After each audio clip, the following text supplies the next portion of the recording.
Hola, welcome to another episode of UJtv. I'm Precious and I just want to wish UJ happy Gay Pride today. I'm not rolling solo, I'm rolling with a tech-savvy Nick. Hey boo! Thank you, hello Precious. Hey! My name is indeed Nick and I do like gadgets. Obviously, that glasses gave it away, right? Totally. We've got a fun jam-packed episode coming up. Yes, we do. Marlene Fashia, one of the regular faces here on UJtv, was part of a team that launched a very own magazine this week. Yes, I love it. And it's cool, it's pretty cool. We've seen it and you've got to see it. We also have a cool gadget, staying true to my tech-savvy image, as Precious calls it, that we're going to look at later in the episode, so that's coming up. We also have Chef Taweka in studio today that's going to be tormenting our senses with some yumness. And we also have a look at a dinner that was hosted for sports scientist Professor Tim Noakes. Yes, UJTV's very own Chef Taweka is going to show us once again how to prepare a delicious meal for 50 Rand. All the way from UJ's Hospitality School of Hospitality and Tourism, here's Chef Taweka. Hello guys and welcome. Today we're going to be making such an awesome meal and it brings back so many childhood memories. I got this recipe from my grandmother, but I've tweaked it up a little bit and I've added my own ingredients. Now we're going to go through our ingredients. It's really simple, easy to make. We have our beautifully cut bread here. We have cinnamon, crunchy peanut butter, our bananas, and the darker the bananas are, actually the sweeter they are. So this is a good type of banana. Now I'm going to start off by toasting my bread. Add a little bit of butter to my pan, and while I toast this, let's get back to Nick. The many uses of banana. Yesterday, I made myself a smoothie using 2 frozen bananas, put it in a blender, and I made a healthy snack. Or I thought it was healthy. On that topic, Prof. Tim Noakes visited UJ's Faculty of Health and Science for the launch of his new book, The Real Food Revolution. Now, Prof. Tim Noakes is all about eating less sugar and more fat, believe it or not. Let's see what happened.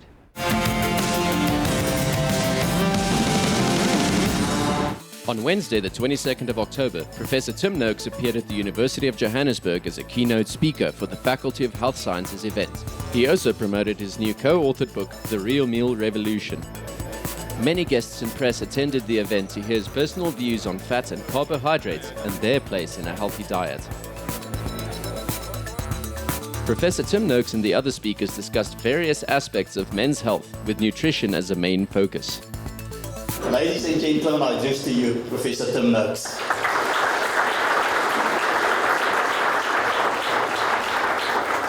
I thought I'd begin tonight by telling you my story. I did not set out to change the world or South Africa's nutrition. Absolutely had no interest in doing that. All I wanted to do was answer my own problems. He expressed his concern for South Africans and their diets and suggested a way forward to improve health through nutrition. And I hope that you understand not only your own health is dependent on what you're eating, but the health of the nation is determined by the choices we make in the future about whether we go a grain-based diet or we go a more meat-based diet. That's the choice. Thank you very much for your attention. Afterwards, fans lined up to get their copies of The Real Meal Revolution, signed by the iconic author. A lot of people want to know why is there so much sugar in foods, and the answer is very simple. In 1977, the United States government and their Department of Agriculture decided that we had to take fat out the diet because it's going to kill us. The problem is once you take fat out of foods, they taste like cardboard. And so the industry then was very clever. They discovered that if they added sugar, they could addict you to it. And therefore you'd eat even more. So that is why processed foods have such a high sugar content and a low fat content. It's because it will drive you to be more hungry and to eat more of the product. And guess what? The companies benefit commercially from that. Hi, I'm Janice Griever. It's about that time for me to fill you in on what's been happening around UJ lately. A UJ student campaign which aimed to just raise awareness and call for children to break the silence against child rape and secondary abuse has been awarded the Amasa Gold Ignition Award for tertiary institutions, Amasa being the Advertising Media Association of South Africa. The name of this campaign is Break the Silence, Start a Conversation, and this is a collaborative project between Matla Abana, an NGO founded by Monique Strydom and UJ, which saw students' mouths actually being sellotaped just to really demonstrate the impact of what it really feels like for these silenced victims. Quite a few groups of students started to research this issue in a wide variety of contexts, from townships to schools in suburbs, and their findings were used to design a brand strategy for Matla Abana. Selected strategies were adopted by Matla Abana, and implementation of these strategies were reflected with a billboard at Lanseria International Airport on the West Rand, said Dr. Davis. Now, all of these top 10 projects presented to Matla Abana are being implemented in various media platforms that will be seen in 2015. Now, I think this is a great initiative. I mean, even just a little awareness really does go a long way. On a lighter note, however, UJ's Department of Town and Regional Planning organized an event recently in alignment with the World's Habitat Day's Voices of the Slums theme at the Doornfontein campus. There were 6 teams with about 30 students who participated in a quiz program, with the focus being on slum issues in South Africa. These students engaged in debates and quizzes with industry experts covering topics like poverty, demographics, urbanization, the economy, society, and performance. My goodness, one really had to be well-rounded to participate in this. Now, the winning team received a prize from City Sightseeing Johannesburg for a one-day tour of Joburg.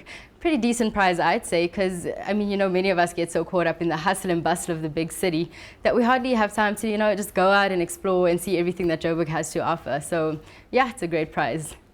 Now, those of you who watched last week's episode would have seen that I attended the launch of the UJ555 campaign, which kick-started with That's So Funny, which, as the name implies, is a comedy show.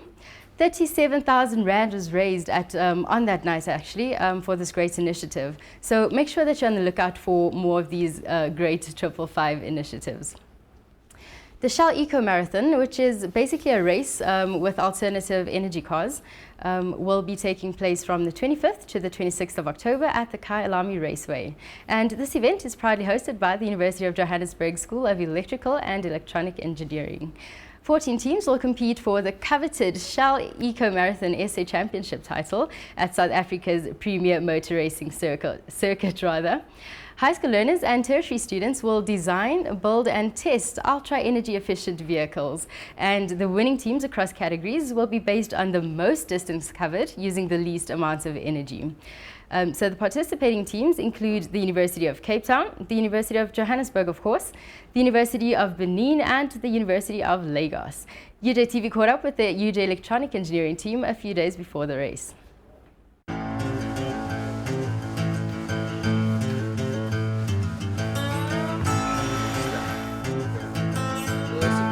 Basically, in a Shell Eco Marathon race, you design according to the regulations you get given. The regulations stipulate a certain ratio of height and width that the car can be, and it also stipulates what you can and can't make the actual chassis out of. But basically, from a designer's point of view, you want to keep it as light as possible. Other than that, our shape is in this way to maximize our efficiency and our drag and our rolling resistance. This is what we designed this for, and these are the parameters we have to incorporate. In terms of our fellow competitors in the electrical engineering department, we'll definitely kill them. Already we're probably about 60 kilograms lighter, and our driver is included in that. But we just have to pull together and do it now. It's a long night ahead of us, so hopefully it gets done. And now for all you sports fanatics, I'm wrapping up with some sporting news. Commonwealth Games competitors Zak Visser and Bernadette Costin scooped up the highest sporting honours at UJ's annual Sports Awards Gala. No surprise there. I mean, Visser is a Glasgow silver medalist and African long jump champion. And he led to a second straight victory in the Sportsman of the Year category, while South African hockey player Costin scooped both the Sportswoman and Student Athlete of the Year awards. wow, they make me feel like I've achieved nothing in life. So I'm gonna go ahead and do some introspection, and you guys can just go catch up with Precious and Tobeka in the kitchen. I had to bring myself closer to the action, okay? You know how it is. How far are we, Tobeka?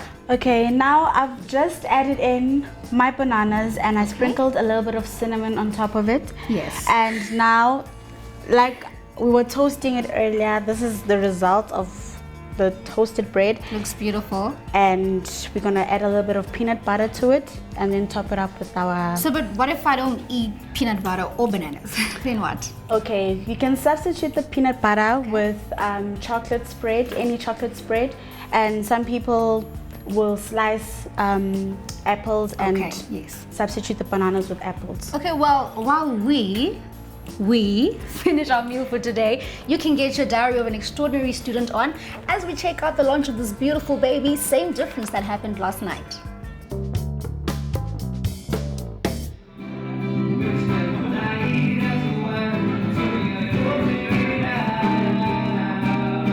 We're here tonight for the launch of the UJ Journalism Same Difference magazine launch. I'm really excited about tonight and I'm really emotional about it too. It's just a culmination of everything coming together.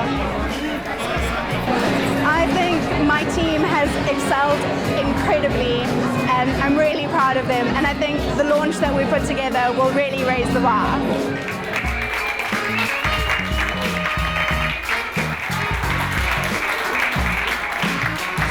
Thank you so much. I honestly learned so much from you. You've got a passion and you found where you belong. And I hope that it's going to be an amazing, amazing experience for you. May you just reach amazing, amazing heights. It's been awesome. It's all about getting to know yourself. It's all about working through the process of making a magazine. I mean, we had to get our own sponsors. We had gone through so much trouble trying to find them, but then you get them and it's amazing. It's so awesome to actually feel that we could pay for this event. We could pay for 1,000 magazines to be printed. It's awesome, and everything that's in the magazine is content that we produced ourselves. And I think it's really special. It's an immense growth process. Congratulations to Marlene and the Honors Journalism students on this promising venture. But now it's time for us to check out our techno feature. Where's your gadget? Well, I thought I'd keep it as a surprise for you. Okay. I'm flying it in today. Huh. So let's wait. Here it comes.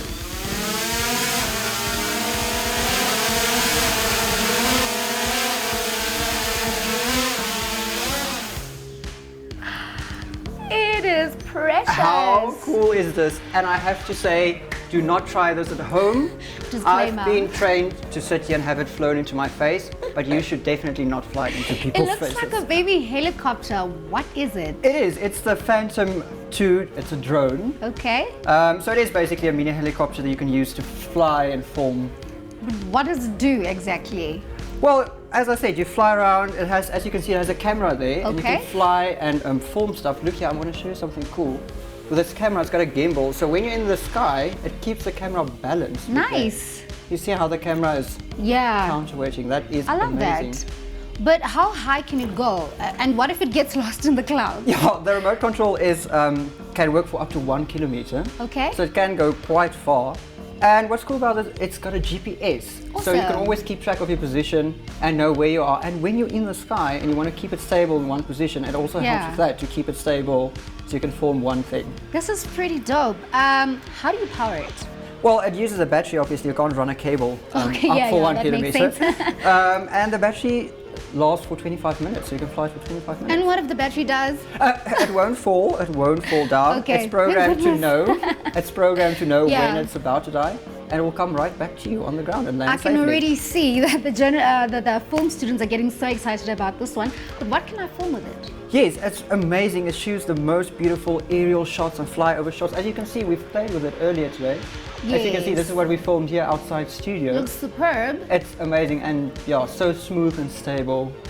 And now for the $1 million question, because I know you want to know, how much is it going to cost me? Well, this one goes from 13,000 Rand up.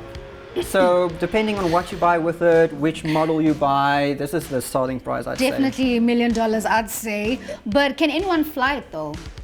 It's so easy to use. With the remote control, you'll see it's straightforward Okay. and easy to use. But the thing is, in South Africa, it's illegal at the moment to fly drones. How come? It's because of the unmanned aircraft system laws. So, but next year in March, they will be reviewing those laws, and hopefully we're holding thumbs that we will be allowed to fly more. This is pretty cool. Thanks, Nick. I love this baby helicopter. It's all fun and games here, but the smell of Tobeka's food is killing me right now. So let's see how far she is with that banana split.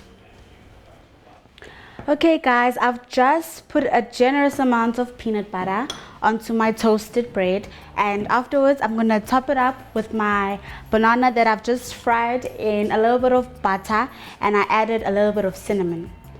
Just put like one banana that's been sliced in half onto it, and then just top it with the other. This looks absolutely amazing.